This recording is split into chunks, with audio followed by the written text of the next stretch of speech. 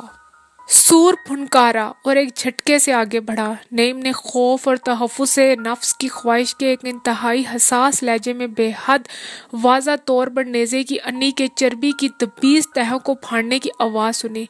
کھر کھر ہے یہ کیا کرتے ہو چودھری؟ دور سے ایک آواز آئی اور وہ سب گھوڑے دوڑاتے ہوئے وہاں پہنچے اور کود کود کر اترنے لگے۔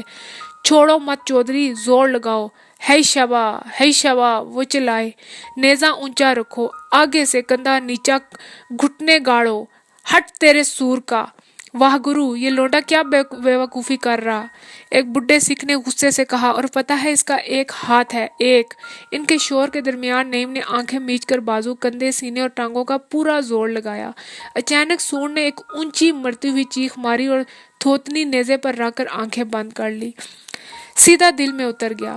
میں تو آواز پہچانتا ہوں، ایسی چیخ اسی وقت اٹھتی ہے جب نیزہ دل میں اترتا ہے۔ میری تو عمر سوروں میں گزری ہے، بڈھے سکھ نے چھاتی پھیلا کر کہا۔ جانور کی ٹانگیں کانپی اور وہ بھاری جسم کے ساتھ زمین پر آ رہا۔ مجمع میں سے ایک شور اٹھا۔ نیم نے نیزہ چھوڑ دیا اور پرے کھڑا ہو کر پسینہ پوچھنے لگا۔ تھوڑی دیر کے بعد اپنے شکار کی طرف دیکھے بغیر وہ گھوڑی کی باگ پکڑ کر جوگندر سنگھ کی طرف چلا گیا۔ 2 جوان مرے ہوئے جانور میں سے نیزہ نکالنے لگے۔ جوگندر سنگھ شیشم کے تنے کے ساتھ ٹیک لگائے بیٹھا تھا۔ ایک نوجوان سفید سوت جلا کر اس کی راکھ زخم میں بھر رہا تھا۔ میں نے تمہارا بدلہ لے لیا ہے، نیم نے کہا۔ وہ تکلیف اور درد کے درمیان مسکرایا۔ تم دلیر آدمی ہو، تم میرے بھائی ہو، مہندر سنگھ ہوتا تو وہ بھی بدلہ لے لیتا۔ ایک لہجے کے لیے نیم کے دل میں تیز کاٹتا ہوا درد سمٹ آیا۔ شام پڑ رہی تھی جب وہ واپس ہوئے۔ جوہڑ کے کنارے کتے بھونک رہے تھے اور اپلوں کے دھوئیں نے گاؤں کو لپیٹ میں لے رکھا تھا۔ مغرب میں ابھی تک گزرے ہوئے دن کی سفیدی رکی ہوئی تھی اور مشرقی آسمان پر ستارے ایک ایک کر ظاہر ہو رہے تھے۔ کھیتوں پر اندھیرا تیزی سے پھیل رہا تھا اور بیچ بیچ نالیوں میں بہتے ہوئے پانی کا ہلکا سا شور اٹھ رہا تھا۔ نیچی چھتوں والے خاموش گھروں میں دیے تیزی سے بجھ رہے تھے کہ دن بھر بیلوں کے ساتھ کام کرنے والے کسان جلد سو جاتے تھے۔ حویلی کی دیوار کے پاس سے گزرتے ہوئے روشن آگا کی بگی کو دیکھ کر نیم چونکا۔ گھوڑی روک کر وہ رکابوں میں اٹھا اور دیوار پر سے جھانکنے لگا۔ مٹی کے تیل کے کئی لیمپ جل رہے تھے اور احاطے میں روشن آگا کے تقریباً سبھی مزارے جمع تھے۔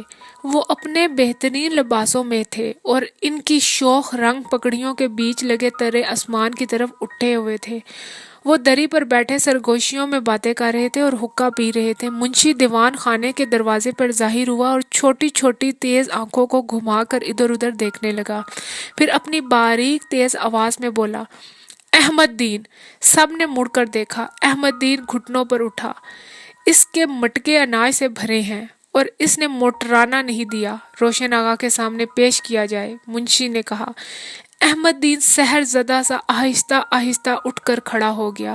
اس کی نئی ابرق لگی سفید پگڑی کا شملہ سیدھا کھڑا تھا اور اس نے لمبے لڑوں والا نیلا ریشمی تہمت باندھ رکھا تھا۔ اس کے تیل ملے ہوئے چہرے کی سیاہ جلد چمک رہی تھی۔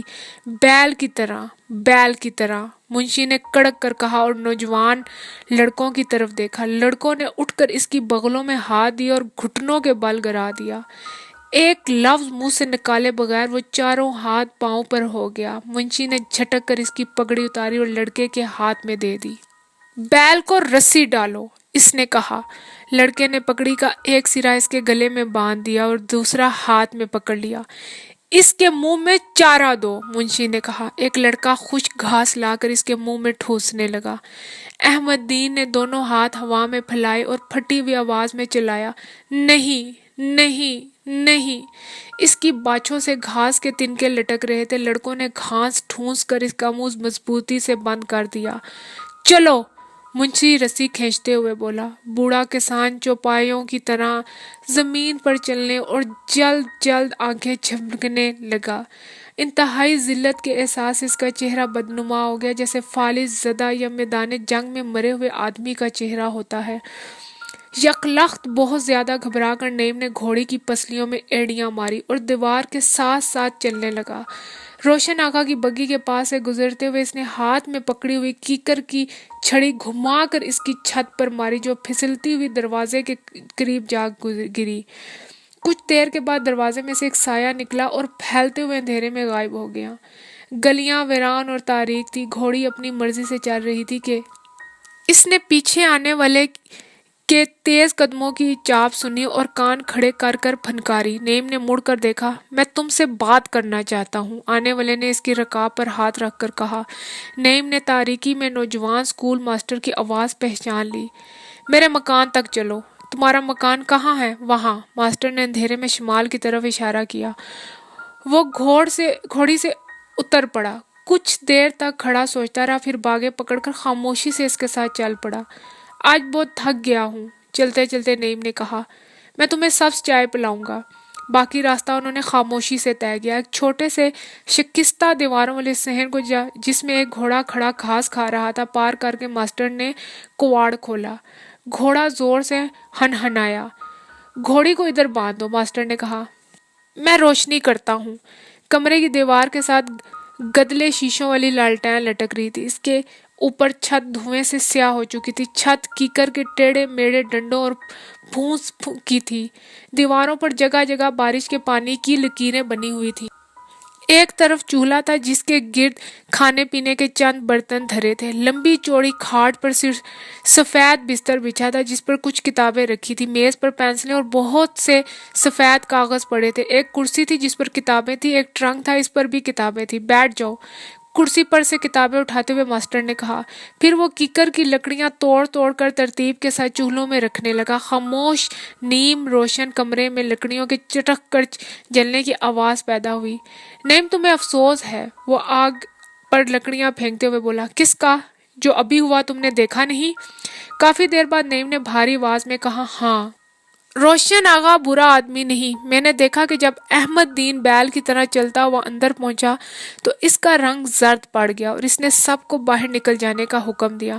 وہ پانی کی کیتلی آگ پر رکھ کر اٹھ کھڑا ہوا۔ لیکن یہ بکواس ہے، ہمیں اس سارے چکر کو ختم کرنا ہے۔ نعیم نے چونک کر اس کی طرف دیکھا۔ ماسٹر نے کواڑ بند کر کے کنڈی چڑھا دی اور نعیم کے سامنے آ کھڑا ہوا۔ تم نے اپنے باپ کی حالت دیکھی ہے؟ اس نے گہری صاف آواز میں پوچھا۔ نعیم کی آنکھوں میں وحشت کی ہلکی سی جھلک ظاہر ہوئی۔ یہ سارا نظام ردی نہیں، بتاؤ۔ پھر مجھے بتاؤ۔ ماسٹر نے ہاتھ اس کے سامنے پھیلایا۔ اگر تمہیں بتایا جائے کہ تم اس سارے نظام کو بدل سکتے ہو تو؟ نعیم نے ماتھے پر ہاتھ پھیرا۔ تم جانتے ہو ماسٹر، میں ہر چیز کے لیے تیار ہوں، مگر کیسے؟ ماسٹر جواب دینے کی بجائے جا کر چائے بنانے لگا۔ وہ 25-30 کے لگ بھگ جوان آدمی تھا، لیکن اس کے بڑے سے لمبوترے چہرے پر داڑھی بہت گھنی اور کھردری تھی اور جلد موٹی اور شکن آلود تھی۔ وہ ایک غریب کسان تھا۔ چائے کے 2 پیالے میز پر رکھ کر وہ کھاٹ پر بیٹھ گیا اور کونیاں میز پر رکھ کر آگے کو جھکا۔ مجھے اپنا کام کرنا ہے، تمہارا کام تمہیں ضلع کا سیکٹری بتائے گا، وہ تمہیں جانتا ہے، اس نے مجھ سے تمہارے بارے میں پوچھا تھا۔ میں اسے نہیں جانتا، اس کا کیا نام ہے؟ وہ تمہیں جانتا ہے، ہمارے اور بھی کئی آدمی تمہیں جانتے ہیں۔ کانگریس؟ ہاں۔ وہ خاموش بیٹھے خوشبودار سبز چائے کا پھیکا عرق پیتے رہے۔ مٹی کے پیالوں میں سے دودھیا نیم گرم بھاپ اٹھ اٹھ کر فضا میں تحلیل ہو رہی تھی۔ تمہارا یہاں کیا کام ہے؟ نعیم نے پوچھا۔ پڑھاتا ہوں، اس کے علاوہ کئی کام ہیں جن کا تم سے مطلب نہیں۔ ہمارے آدمی آس پاس کے گاؤں میں ہیں۔ چائے ختم کر کے نعیم اٹھ کھڑا ہوا۔ پھر؟ ماسٹر نے پوچھا۔ میں تیار ہوں، تم سے مل کر جاؤں گا، شاید پرسوں، اللہ کرم کرے۔ ماسٹر بے تکلفی سے بڑا سا کھردرا ہاتھ بڑھا کر سادگی سے مسکرایا۔ اس کی سادہ بے فان آنکھیں دیکھ کر نعیم کا جی چاہا کہ گرم جوشی سے اس کے ساتھ مصافحہ کرے۔ اس نے مضبوطی سے اس کا ہاتھ پکڑ کر ہلایا اور ہنسا۔ اپنے اپنے راستے پر جانے سے پہلے رفاقت کے اس ایک لمحے میں اس نے اس اجنبی کے لیے بے پناہ دوستی کا جذبہ محسوس کیا۔ سر جھکائے بیٹھا، گھوڑے کو قدم قدم چلاتا ہوا وہ سنسان گلیوں میں داخل ہوا۔ گھوڑا اپنی مرضی سے اونچے نیچے مانوس پتھریلے راستوں پر چلتا گھر کی جانب جا رہا تھا۔ پتھروں پر اس کے قدموں کی آواز اندھیرے میں دور تک سنی جا سکتی تھی۔ نہر کے پل سے اترتے ہوئے اس نے سامنے کی طرف دیکھا اور اس کا دل یکبارگی ٹھہر گیا۔ اتر کر اس نے نہر سے پانی پیا، گھوڑی کو پلایا اور اسی سمت میں دوبارہ دیکھا۔ روشن آغا کی بگی ایک گھڑے میں پھنسی ہوئی تھی اور 3 کسان اس کے پہیے سے چمٹے زور لگا رہے تھے۔ دور سے اس نے ادھیڑ عمر خوبصورت خالہ کو دیکھا جو اگلا پردہ اٹھائے بیٹھی تھی۔ بگی کے برابر پہنچ کر بالکل غیر محسوس طور پر نعیم کی گھوڑی رک گئی۔ وہ منہ موڑ کر پہیے کو دیکھنے لگا۔ اجنبی گھوڑے ہنہنائے۔ خالہ تعجب اور اپنائیت سے مسکرائی۔ نعیم کہاں جا رہے ہو؟ اس نے کہا۔ جواب دیے بغیر وہ ٹھٹائی سے کھڑا پہیے کو دیکھتا رہا۔ نعیم، تم نے کراس جیتا تھا؟ ہاں، وہ نیچے دیکھتے ہوئے بڑبڑایا۔ کیسے؟ اس نے سامنے دیکھا اور گھوڑی کو ایڑ لگا دی۔ دائیں طرف اٹھے ہوئے پردے میں سے ایک چہرہ نظر آیا، بہت پرانا، بہت مانوس چہرہ۔ اسے خیال آیا کہ اس نے بھی ابھی گاؤں میں یا راستے کے جنگل میں یا خواب میں یہ چہرہ دیکھا ہے اور اسے اچھی طرح سے جانتا ہے۔ یہاں پہنچ کر اس کی سوچ ختم ہوگی اور احساس اوپر آ گیا۔ اس کی ایڑیاں زیادہ تیزی سے گھوڑی کی پسلیوں پر پڑنے لگی۔ وہ پکی سڑک پر چڑھا ہی تھا کہ دفتر اس نے محسوس کیا کہ وہ بہت زیادہ تھک چکا ہے اور اب ایک پل کو سواری نہیں کر سکتا۔ پلیا کے پاس اس نے گھوڑی روکی اور بھاری جسم کے ساتھ اتر کر دیوار پر بیٹھ گیا۔ نیچے برساتی نالا خشک پڑا تھا اور جگہ جگہ مویشیوں کے گوبر کے ڈھیر لگے ہوئے تھے۔ اس کا دایاں ہاتھ مضبوطی سے لکڑی کی کلائی کو پکڑے تھا اور وہ نیچے نالے میں چلتے ہوئے ایک میںڈک کو دیکھ رہا تھا۔ پھر غیر محسوس طریقے پر اس نے لکڑی کو بازو سے علیحدہ کیا۔ وہ پہلی بار اسے غور سے دیکھ رہا تھا۔ انگلیوں کے جوڑوں پر نہایت کارگری سے انسانی جلد کی جھریاں بنائی گئی تھی۔ ناخن گول اور خوبصورت تھے۔ کلائی پہ ابھرتا ہوا کسا ہوا صحت مند گوشت تھا اور ہتھیلی میں لکیریں تھیں۔ یہ سب اس نے اس وقت بھی نہیں دیکھا تھا جب وہ بمبئی کے ہسپتال میں اسے فٹ کروا رہا تھا۔ لکڑی کے کھلے ہوئے چوڑے ہاتھ میں سے ایک چہرہ ابھرا۔ اس چہرے کے شدید حزن اور بے کسی کو محسوس کر کے اس کے ہاتھ کی گرفت مضبوط ہو گئی اور اس نے لکڑی چھاتی میں دبا لی۔ سفید ہوتے ہوئے ناخنوں کو دیکھ کر اس نے سوچا کہ وہ چہرہ، وہ عورت، وہ واحد عورت تھی جو دنیا میں اسے بے پناہ رنج دے سکتی تھی۔ عمر بھر تکلیف کی شدت سے اس کا چہرہ زرد ہو گیا اور تیز کاٹتے ہوئے دانت ہونٹوں میں گھسنے لگے۔ تمہارا محبوب نام، بہت پرانے خواب کی طرح محبوب اور خوبصورت، ہوا پر بہتا ہوا آیا اور میں نے چونک کر دیکھا۔ تم سامنے کھڑے تھے، ہمیشہ کی طرح دلکش، اداس، لیکن اس سے پہلے بھی میں نے تمہیں دیکھا ہے۔ کہاں کہاں کہاں؟ سبزے پر، پہاڑوں پر، برف میں چلتے ہوئے، نینی تال میں، جب لکڑی کے براندے میں مونڈے پر بیٹھ کر ٹین کی چھت پر برستی ہوئی بارش کی آواز میں نے سنی تھی تو تم گزرے تھے اور نیچے مکئی کے کھیت میں بھاگ بول رہا تھا، اور جب تم گزر گئے تھے تو رات چاروں طرف پھیل گئی تھی اور ہم نے شکار کیے ہوئے پہاڑی بکرے کا شوربہ پیا تھا، اور بازاروں میں اور گلیوں میں اور ریل گاڑی میں، مجھے یاد نہیں کتنی بار اور کہاں کہاں تمہیں دیکھا ہے، لیکن میں تمہیں جانتی ہوں، ہم سب تمہیں جانتے ہیں۔ تم روشن پور کے رہنے والے ہو اور بہت رنج ہو۔ تم نے ایک بازو گنوا کر کراس حاصل کیا ہے۔ تم روشن پور سے چلے گئے تھے۔ تم سے کس نے کہا تھا تمہیں محبت کرنے کا ڈھنگ آتا ہے؟ یہ کیسا ڈھنگ تھا؟ تم سیدھے چلے گئے، لیکن راستے میں جو جنگل آئے گا اس میں تمہیں پھر دیکھوں گی۔ میں جانتی ہوں، اس لیے کہ تم بھگت رہے ہو۔ میں نے کچھ نہیں کہا تھا، بات صرف یہ ہے کہ تم بے حد بنیادی، بے حد قدیم اور بے حد خالص مرد ہو۔ میں نے کچھ نہیں کہا تھا، غلطی تمہاری تھی، تمہارا یہ کمبخت مغرور مردود سر۔ خدایا!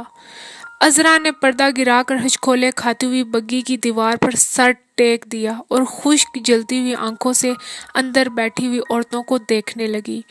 سورج ڈھل رہا تھا جب وہ نقشے کے مطابق شہر کے اس چوراہے پر پہنچا۔ کچھ دیر کے بعد وہ اپنی منزل مقصود پر کھڑا تھا۔ یہ ایک پرانی طرز کا 2 منزلہ پرانی اینٹوں کا بنا ہوا مکان تھا جس کی مرمت کی طرف توجہ نہ دی گئی تھی۔ گھوڑے پر بیٹھے بیٹھے اس نے بند دروازہ کھٹکایا۔ دروازے پر کوئی کنڈی نہ تھی۔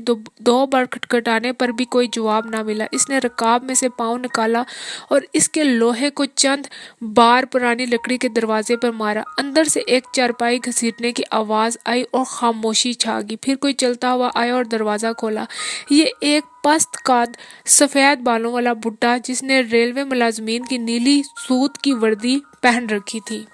اس کا چہرہ عام محنتی لوگوں کا سا تھا۔ یہاں کون رہتا ہے؟ نعیم نے پوچھا۔ میں رہتا ہوں، بڈھے نے سکون سے جواب میں کہا۔ میں ریلوے ملازم تھا۔ نعیم نے ہاتھ کے اشارے سے اسے روکا۔ اس سے مجھے کوئی مطلب نہیں، اس سے مجھے کوئی مطلب نہیں۔ میں روشن پور سے آیا ہوں، مجھے ہری چند نے بھیجا ہے، ماسٹر ہری چند نے۔ ٹھہرو، بڈھے نے کہا اور اندر غائب ہو گیا۔ کمرے میں اندھیرا تھا اور سرد کثیف ہوا کی مخصوص بیمار کر دینے والی بو آ رہی تھی، جیسی تہخانوں میں سے آتی ہے۔ چند لمحے بعد بڈھا دروازے پر نمودار ہوا۔ تمہیں سواری کا بہت شوق ہے؟ اس نے نعیم کو گھوڑے پر سوار دیکھ کر کہا۔ اسے یہاں باندھ دو، ہمارے ہاں سوار بہت کم آتے ہیں۔ اندر داخل ہو کر وہ بائیں ہاتھ کو مڑے۔ سامنے ایک اور دروازہ تھا جس میں ایک لمبے قد کا دبلا پتلا زرد رو آدمی کھڑا تھا۔ اگلے کمرے میں بھی کوئی لیمپ نہ تھا۔ ایک پچھلے کمرے میں سے نکلتی ہوئی شعاعوں نے اس کمرے کو نیم روشن کر رکھا تھا۔ لمبے آدمی نے گرم جوشی سے اس کے ساتھ مصافحہ کیا۔ میرا نام بلمکند ہے، میں ضلع کمیٹی کا اسسٹنٹ سیکرٹری ہوں۔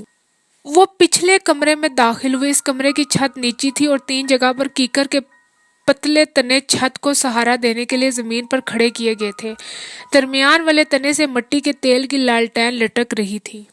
اس کے نیچے ایک بہت بڑی بے ڈھنگی سی میز رکھی تھی جس پر لکھے اور ان لکھے کاغذوں کے انبار لگے تھے۔ ایک پرانا لکڑی کا قلمدان اور درمیان میں پڑا تھا۔ سٹول پر ایک ملگجے بالوں والا شخص کوہنیاں میز پر رکھ کر جھکا ہوا تھا۔ اس کا چشمہ میز پر پڑا تھا۔ دوسرے سٹول پر ایک نوجوان بیٹھا چند کاغذ دیکھ رہا تھا۔ ان دونوں کے داخل ہونے پر ملگجے بالوں والے نے سر اٹھایا۔ اس کا چہرہ میلے سانولے ہوئے رنگ کا تھا، جیسے گھوڑے کی لد کے اپلوں کا ہوتا ہے۔ روشن پور سے ہری چند نے انہیں بالمکند نے کہا۔ روشن پور سے؟ بوڑھے نے حیرت انگیز طور پر جوان آواز میں دہرایا۔ نعیم احمد خان۔ اس نے اٹھ کر گرم جوشی سے مضافہ کیا۔ میں تمہیں جانتا ہوں، تمہیں کچھ دیر انتظار کرنا پڑے گا، میں ابھی فارغ ہوتا ہوں۔ بالکمند۔ پھر وہ سر ہاتھوں میں لے کر بیٹھ گیا۔ پھر اس نے چشمہ اٹھا کر لگایا اور نوجوان کی طرف دیکھ کر تعصب سے سر ہلایا۔ یہ تو برا ہوا، بہت برا۔ آتشدان کے قریب سٹول پر بیٹھتے ہوئے نعیم نے دیکھا کہ سیکرٹری کی میز کی 2 ٹانگیں ٹوٹ چکی تھی۔ ایک کی جگہ کیکر کی ٹیڑھی میڑھی موٹی شاخوں میخوں سے جڑی گئی تھی اور دوسری طرف اوپر نیچی رکھی ہوئی اینٹیں میز کو سہارا دیے ہوئی تھی۔ کمرے میں اسی تہخانے والی بو کے ساتھ مٹی کے تیل اور جلتی ہوئی سوت کی بتی کی بو شامل تھی۔ بغیر پتے کا ایک لفافہ نوجوان کے ہاتھ میں تھمانے کے بعد وہ نعیم کی طرف متوجہ ہوا۔ آؤ یہاں بیٹھو، تمہیں دیکھ کر میں بہت خوش ہوا ہوں۔ میں تمہیں 2 سال سے جانتا ہوں، تم مئی 1913 کی روشن محل کی پارٹی میں تھے۔ نعیم نے بے حد چونک کر اسے دیکھا، جیسے وہ کسی دوسری دنیا کی بات کر رہا ہو۔ میں نے تمہیں دور سے دیکھا تھا، اسی وقت سے ہم تمہاری تلاش میں تھے، لیکن جب ہم نے یہاں پر دفتر قائم کیا تو تم جنگ پر جا چکے تھے۔ وہ سر ہاتھوں میں لے کر آہستہ آہستہ دبانے لگے۔ کانگریس کے لیے کام کرو گے؟ اسی لیے آیا ہوں۔ نعیم نے مٹی کے تیل کی بو حلق میں محسوس کی۔ ہاں، یہ پوچھنے کی ضرورت نہ تھی، مگر تم نے جنگ میں نوکری کی ہے اور امتیاز کے ساتھ۔ اوہ! نعیم نے جلدی سے اس کی بات کاٹی۔ اس سے کوئی فرق نہیں پڑتا۔ ٹھیک ہے، ہمارے پاس فنڈز نہیں ہیں، ہم صرف روٹی اور کپڑا مہیا کر سکتے ہیں، اور ہو سکتا ہے کہ تمہاری کراس کی زمین بھی چلی جائے، ضبط ہو جائے۔ کہا نا کوئی فرق نہیں پڑتا۔ اچھا، وہ سٹول گھسیٹ کر نعیم کے قریب ہو گیا۔ ہمیں تعلیم یافتہ نوجوانوں کی سخت ضرورت ہے، خصوصاً اس کام کے لیے جو تمہارے ذمہ تھا۔ یہ کام عرصے سے میرے دماغ میں تھا۔ جتنا دشوار یہ کام ہے، اس سے زیادہ دشوار اس کے لیے موزوں آدمی کے انتخاب کا سوال تھا۔ تم اس کے لیے موزوں ترین آدمی ہو، میں جانتا ہوں، مگر تمہیں تربیت کی ضرورت ہے۔ تم 15 دن یہاں رہو گے، بالمکان تمہیں سب کچھ بتا دے گا۔ میرے پاس آنے کی تمہیں اب ضرورت نہیں، مگر جاتی دفعہ مجھ سے مل کر جانا۔ خدا حافظ۔ اس سے مصافحہ کرتے ہوئے نعیم نے محسوس کیا کہ اس کے مردہ چہرے کے برعکس اس کے ہاتھوں کا لمس اس کی آواز کی مانند حیرت انگیز طور پر جوان اور گرم تھا۔ درمیانی کمرے میں آ کر بالمکان نے لالٹین روشن کی۔ کمرے میں صرف ایک چارپائی تھی جس پر بستر لگا ہوا تھا۔ بالمکان نے اس کی طرف اشارہ کیا۔ یہ میرا بستر ہے، تم اس پر سو سکتے ہو۔ جوئیں ووئیں نہیں ہیں، بے فکر رہو۔ تم کہاں سو گے؟ نعیم نے پوچھا۔ میں بھی سو جاؤں گا، اس نے لاپرواہی سے کہا۔ نعیم نے ٹوپی اتار کر اس کے ساتھ گرد آلود چہرہ صاف کیا اور بستر کے کونے پر بیٹھ گیا۔ میں سویر سے بھوکا ہوں۔ چاول پک گئے ہوں گے، بالمکان نے اپنے آپ سے کہا۔ کچھ دیر کے بعد نعیم نے گوبھی کے شوربے کے ساتھ سرخ ابلے ہوئے چاول پیٹ بھر کر کھائے اور بالمکان سے ہاتھ کا بنا ہوا سگریٹ قبول کیا، جس کا کاغذ خاصا ردی تھا۔ 2 ہفتے کے بعد نعیم نے سیکرٹری کی میز پر سے اٹھ کر مصافحے کے لیے ہاتھ بڑھایا۔ خدا حافظ۔ خدا حافظ، سیکرٹری نے اس کا ہاتھ دباتے ہوئے کہا۔ اچھی طرح سے سوچو، سمجھو، دیکھو اور سنو، اور وہی کرو جو مناسب اور درست ہو، اور اپنی جان کی حفاظت کرو۔ تم میرے بیٹے ہو، لیکن سب سے اول تم ہندوستان کے بیٹے ہو۔ خدا حافظ۔ دروازے پر وہ بالمکان سے رخصت ہوا۔ تم بہت خطرناک لوگوں میں جا رہے ہو، مگر ہم میں سے کسی کو یہ کام بھی کرنا تھا۔ بالمکان نے اپنی تیز چمکیلی آنکھوں سے، جو اس کے چہرے پر اجنبی دکھائی دیتی تھی، دیکھتے ہوئے کہا۔ تمہاری زندگی، تمہاری نسبت ہمارے لیے بہت قیمتی ہے، بہت زیادہ۔ میں دعا کروں گا کہ تم ہندوستان کی آزادی اپنی آنکھوں سے اپنے وجود کی پوری قوتوں کے ساتھ دیکھو، اور بالمکان، نعیم نے لالٹین کی دھندلی روشنی میں سے مخاطب کیا، تمہاری آنکھیں بہت غیر معمولی ہیں، مجھے پسند ہیں۔ بالمکان لڑکیوں کی طرح شرمایا اور اس کے زرد چہرے پر ہلکی سی سرخی دوڑ گئی۔ زندگی کی زیادہ تر قوتیں جو ہم پر عمل پیرا ہوتی ہیں، عموماً آنکھوں پر اثر انداز ہوتی ہیں۔ تم بھی جب اصل زندگی کی تکلیف دہ اور گرد آلود محنت کے چند سال گزار لو گے اور تمہارے جسم پر چند اور خراشیں آ جائیں گی، تو تمہاری آنکھیں بھی غیر معمولی ہو جائیں گی، یا روشن یا اندھی، یہ تمہاری آنکھوں پر منحصر ہے۔